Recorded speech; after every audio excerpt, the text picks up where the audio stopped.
Vous t'es-vous déjà reconnu dans cette situation? Quelqu'un vous dit quelque chose de blessant.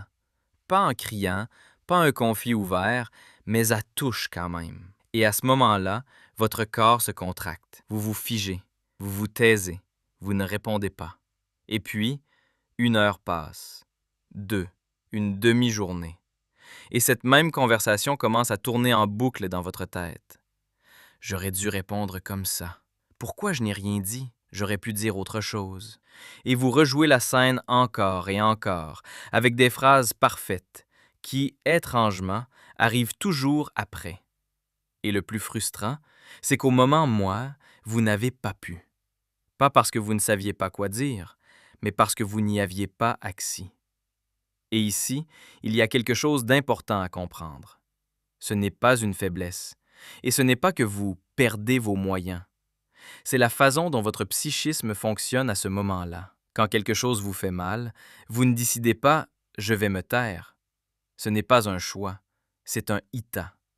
Comme si quelque chose à l'intérieur se fermait doucement. Les mots deviennent inaccessibles. Il y a une lourdeur dans la poitrine. Et même l'idée d'expliquer devient impossible. Pas parce que vous ne voulez pas, mais parce que vous ne comprenez pas encore totalement ce que vous ressentez. Dans ces moments-là, votre cerveau ne ignore pas la conversation. Il passe en mode protection. Il existe une réaction appelée figement.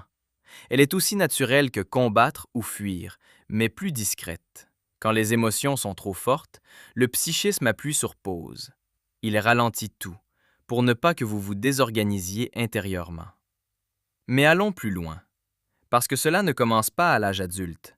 C'est toujours lié à l'enfance, à la manière dont on a réagi à vous quand vous aviez mal. Imaginez une scène. Un enfant est bouleversé. Il pleure. Il essaie d'expliquer. Et on lui répond « Arrête de pleurer. T'exagères. C'est pas grave. T'en fais trop. » Et à ce moment-là, quelque chose de très important se passe. L'enfant reçoit un message. Mes émotions sont un problème. Elles ne sont pas bienvenues. Il faut les arrêter. Ou un autre exemple. Vous partagez quelque chose d'important.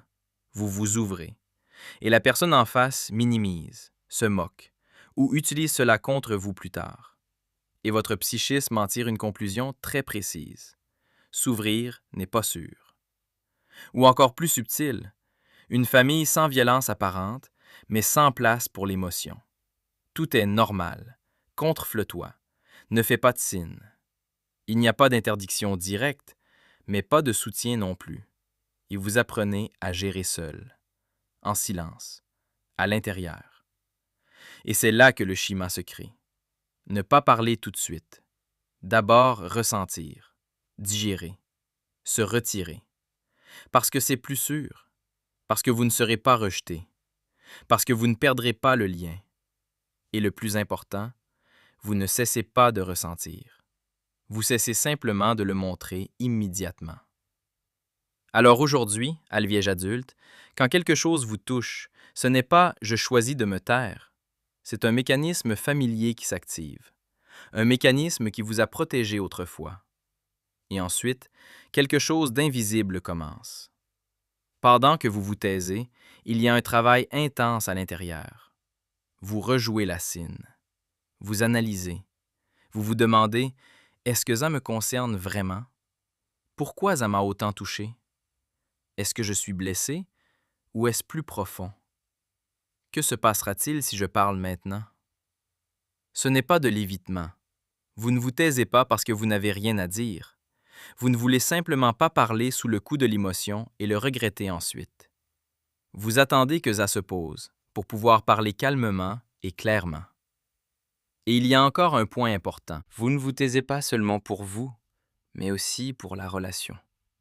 Parce que vous sentez que si vous dites tout sur le moment, ce ne sera pas une discussion, ce sera un choc. Alors vous prenez une pause pour pouvoir dire les choses plus tard, plus calmement, sans abaumer. Mais si vous gardez tout en vous en permanence, cela s'accumule. Pas seulement dans la tête, mais dans le corps. Alors apprenez à répondre petit à petit, dans le moment. Pas parfaitement, pas idéalement, juste honnêtement. Même quelque chose de simple. ça m'a fait mal ou ça ne me convient pas. Parce que quand vous retenez tout, le corps le vit comme du stress. Le cortisol augmente, le rythme cardiaque s'accélère, le corps se contracte, la respiration devient plus superficielle. Et si vous ne l'exprimez pas, ce cycle ne se termine pas. Extérieurement, vous qu'êtes silencieux, mais à l'intérieur, votre corps reste en état de tension. Et cela peut durer des heures, parfois des jours. Si cela se répète souvent, le niveau de cortisol reste élevé en permanence, et cela finit par affecter votre état général. Fatigue, irritabilité, lourdeur dans le corps, troubles du sommeil. Comme si vous étiez constamment un peu tendu, même quand tout va bien. Et maintenant, regardez ce qui se passe quand vous exprimez, même un peu, sans exploser, sans conflit, juste dire « ça m'a fait mal » ou « ça ne me convient pas ». À ce moment-là, le cerveau reçoit un signal. La situation est sous contrôle. Le cortisol diminue. Le système parasympathique s'active, celui qui permet de se détendre. Et d'autres hormones entrent en jeu, comme l'ocytocine, liée au sentiment de sécurité et de lien. Même un échange simple et honnête peut donner au corps cette sensation « j'ai été entendu, tout va bien ». Donc s'exprimer, ce n'est pas créer un conflit, c'est terminer un cycle de stress intérieur. C'est pour ça qu'il est important de ne pas tout garder en soi. Pas brusquement, pas en se forçant, mais progressivement. Avec des phrases simples. Parce que chaque fois que vous parlez au bon moment, vous ne faites pas que clarifier la situation. Vous soulagez votre système nerveux. Et avec le temps, vous sentez la différence. Quand vous vous taisez, c'est lourd à l'intérieur. Quand vous parlez, même un peu, ça devient plus léger. Et maintenant, honnêtement, vous vous taisez parce que vous avez l'habitude de supporter ou parce que vous n'avez jamais essayé autrement.